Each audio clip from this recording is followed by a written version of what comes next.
Hello everyone, and welcome to part 1 of the first video lecture. In this unit, you're going to learn about the synthesis of ethers, also known as the preparation of ethers. We're going to distinguish between two different scenarios here. The first scenario is the formation of a symmetrical ether. This is done by a method called acid-catalyzed dehydration.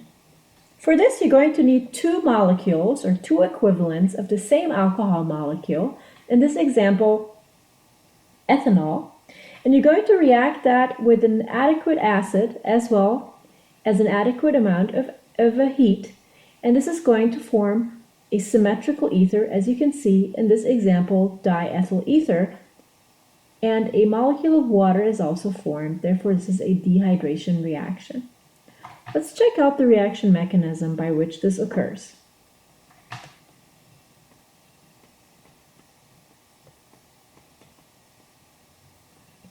In the first step of this reaction mechanism, the alcohol molecule oxygen acts as a base and grabs a proton from solution and turns into the respective oxonium ion.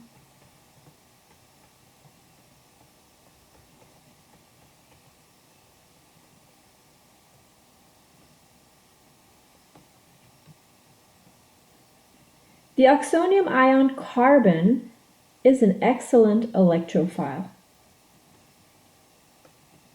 In the next step, a molecule of your alcohol, which has not been protonated yet, so it exists in its neutral form, will act as a nucleophile at the oxygen, attack the electrophile in the adjacent molecule, and this results in the removal of the oxonium ion in form of a water-leaving group. This is a simple SN2 reaction. Nucleophilic attack and displacement of the leaving group all in one step results in the formation of the following intermediate,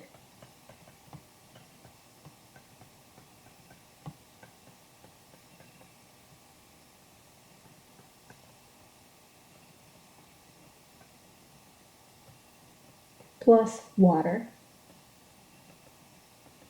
Now, we are just one step away from the formation of the finalized ether product.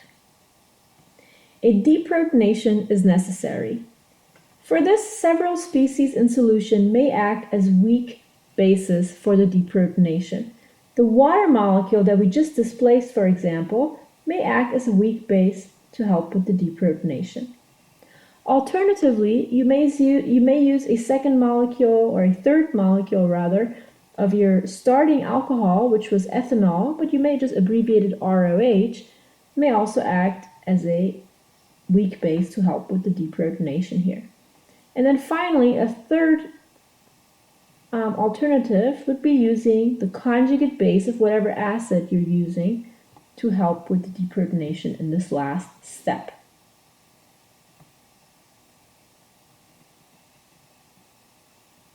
One example I would like to show you for you to try at home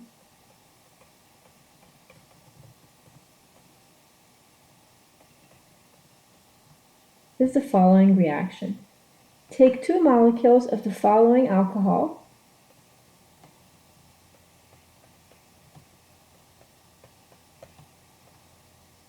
react it with acid catalyst and heat, and you will form the following symmetrical ether.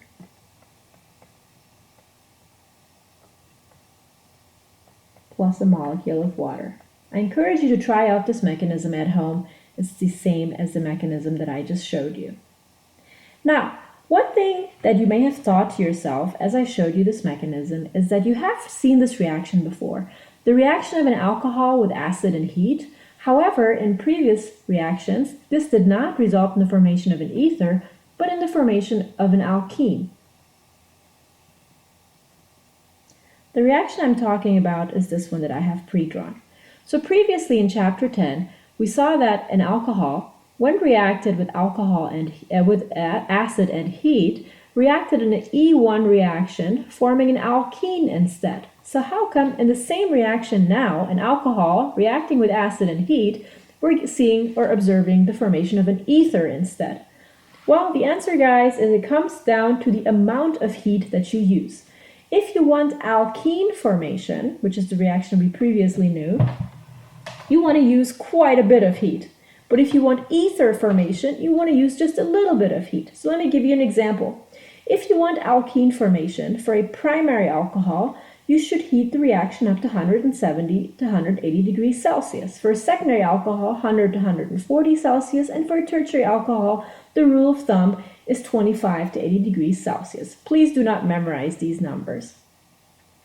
If, however, instead of alkene formation, you would like to form a symmetrical ether, as I just showed you above, then the reaction must be run at a lower temperature. So for example, for a primary alcohol, you would run the reaction at 50 degrees Celsius instead of 170 to 180 Celsius, and that will give you ether formation instead of alkene formation. Next, we're going to learn how to synthesize unsymmetrical ethers. For this, we're going to learn about two different possibilities.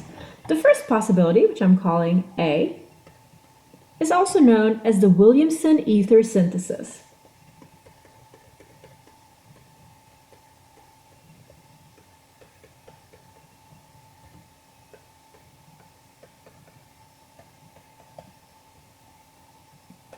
For the Williamson-Ether-Synthesis, which is another name reaction to add to your list, you're going to need an alkoxide, RO minus, Na plus,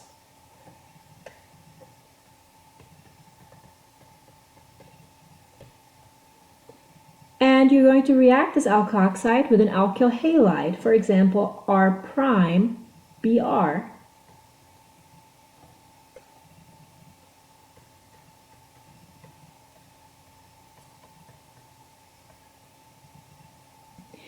The R group of the alkyl halide is going to contain one carbon that is going to have a partial positive charge because it is adjacent to the bromine. The alkoxide oxygen, on the other hand, makes a fantastic nucleophile, so it's going to attack the electrophile over here and displace the bromine leaving group in a simple SN2 reaction, which results in the formation of this unsymmetrical ether ROR prime plus some sodium bromide salt as an inorganic byproduct. Let me give you an actual example.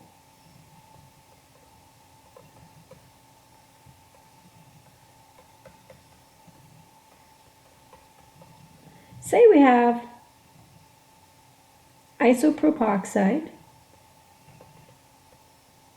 or sodium isopropoxide as the alkoxide, and the alkyl halide is ethyl bromide.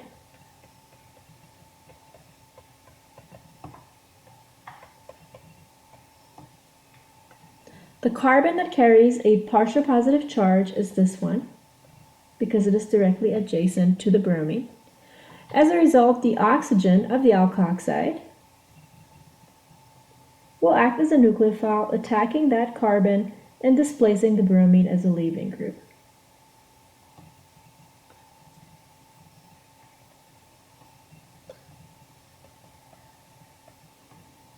The product of this SN2 reaction is the following unsymmetrical ether.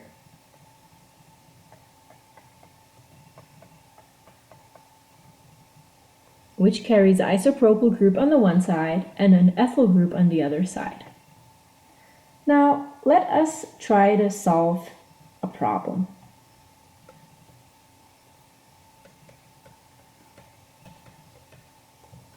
Let's say there's a task at hand to prepare the following ether.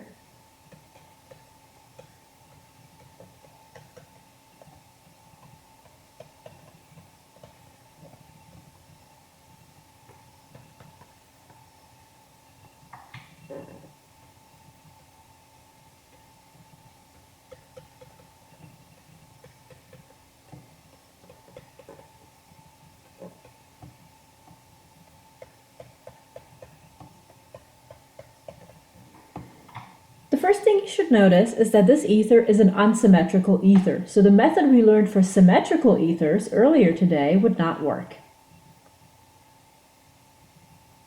However, even when attempting to apply the Williamson-Ether-Synthesis, there's going to be two different options.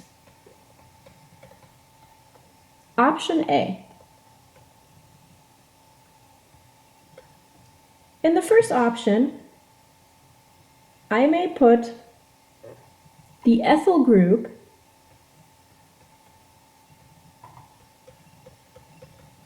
as an alkoxide,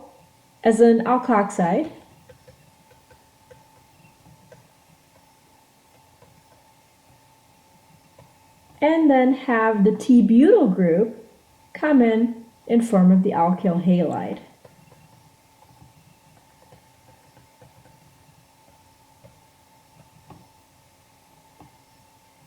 That last methyl group on the T-butyl group, I'm going to draw out the hydrogens because I'm going to need them in just 1 second. So this is option A.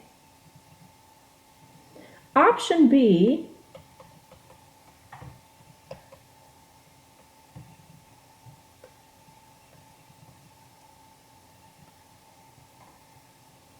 would be having the T-butyl group come in form of the alkoxide,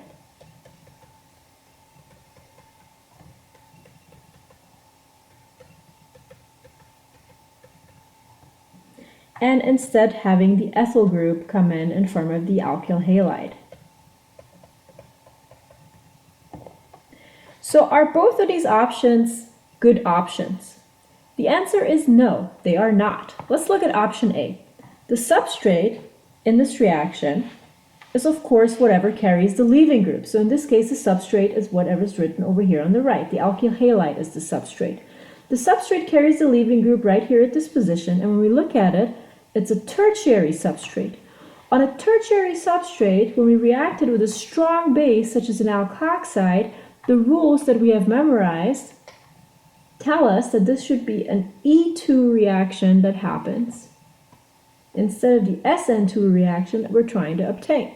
So in this case, the alkoxide oxygen, rather than acting as a nucleophile, is going to act as a base, grab a proton here, proton donates its electrons into here, forming an alkene, and at the same time displacing the leaving group. The product that we form from this is an alkene that would in this case look like this.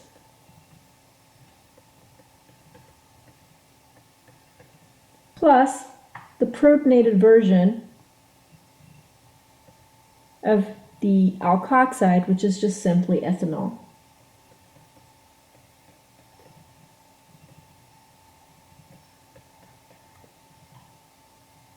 So option A is not a viable option for the Williamson-Ether synthesis. So in this case, you may want to make a note for yourself over here to do not do this option. Instead, you want to do option B. Option B, the substrate, which is over here on the right, is a primary substrate. On a primary substrate with a strong base, we still will favor the formation of an SN2 reaction.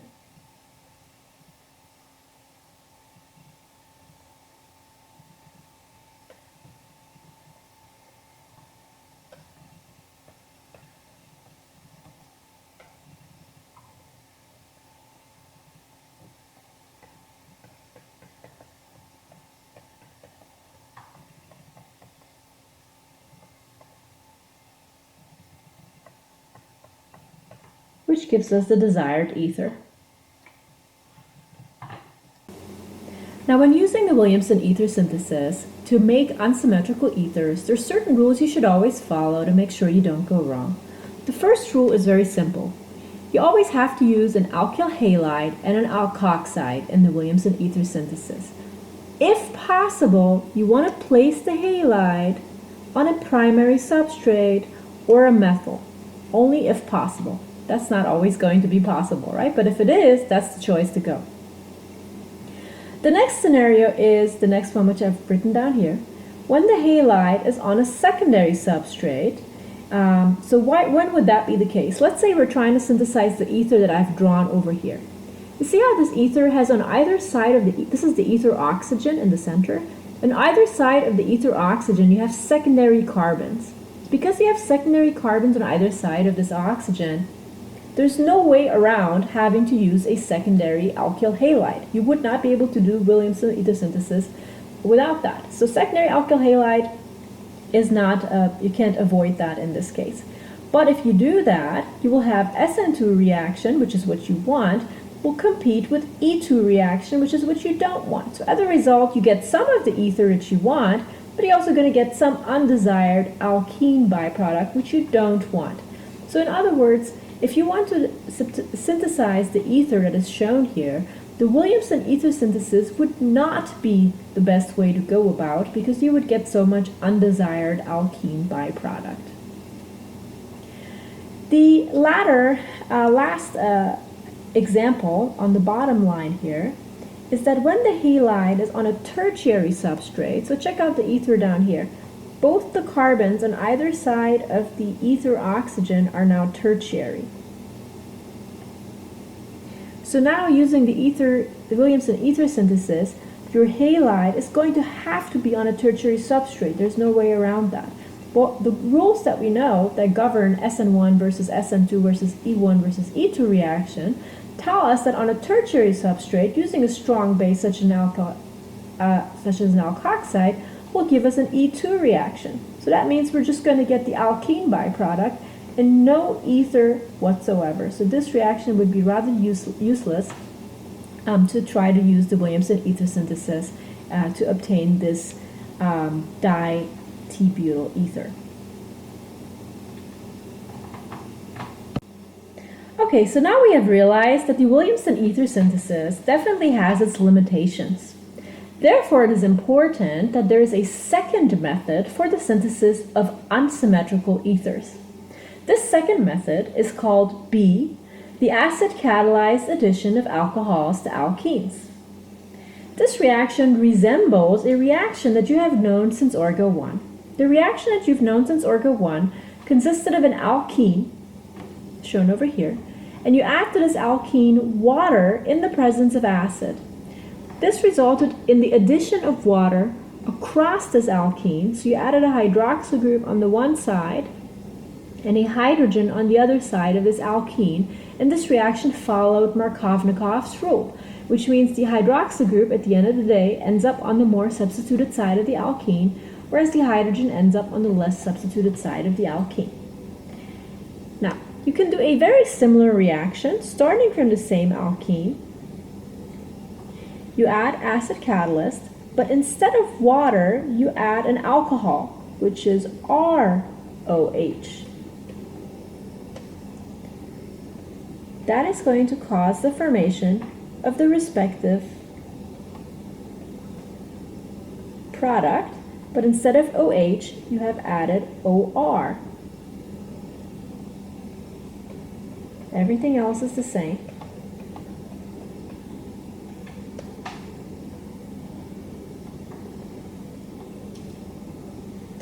The product, upon close inspection, turns out to be an ether.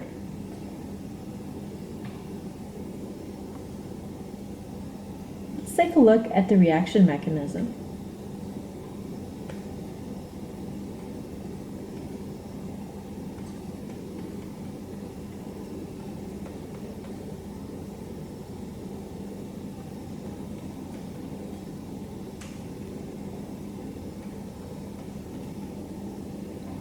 In the first step, the alkene pi electrons act as a base attacking the proton.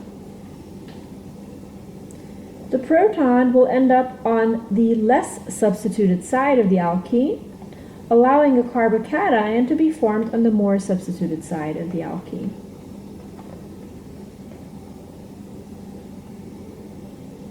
So the proton is over here. I'm circling it in red. In the next reaction step, we're adding to this carbocation an alcohol. Let's keep it simple and use methanol. The oxygen of methanol carries a partial negative charge and makes a good nucleophile. This nucleophile is going to attack the carbocation carbon,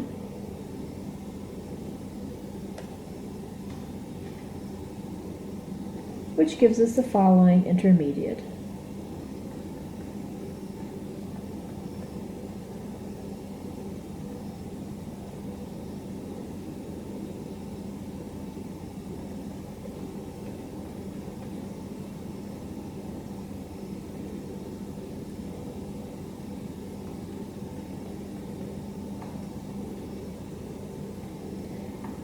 In the next and last step, a deprotonation takes place.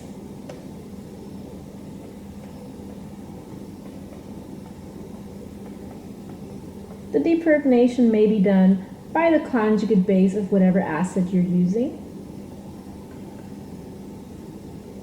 or it can be done by another molecule of your alcohol.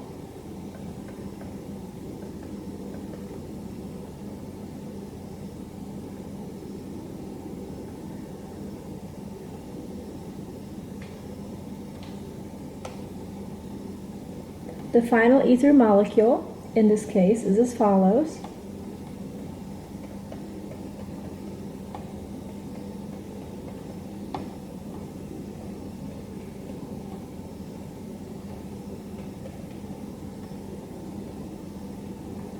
So this would be the one R group of your ether, and this down here would be the other R group of your ether.